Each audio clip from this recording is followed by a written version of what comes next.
امروز اساسگزار صلح و وحدت ملی پیشوای ملت پرزیدنت جمهوری تاجیکستان محترم امامعلی رحمان با پرزیدنت جمهوری آذربایجان محترم ایلهام علیف صحبت تلفنی انجام دادند.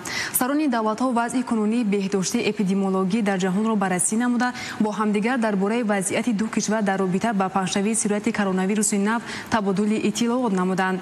پرزیدنت مملکت محترم امامعلی رحمان با پرزیدنت و حکومت آذربایجان برای کمک بشردوستانه به تاجیکستان در شکل لوازمات طبی اظهار سپاس کردند.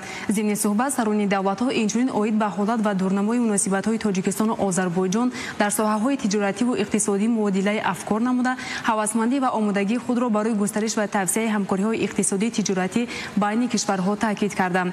سران دولت‌ها برای پیشبرد همکاری‌ها بهره انکشاف مبادله متقابل مال و جهت رشد منبع مناسبت‌های همکاری با منفعت دو خلق فعال گرداندن کاری کمیسیون مشترک بین حکومتی اید به همکاری‌های تجارتی اقتصادی را ضرور شمردند.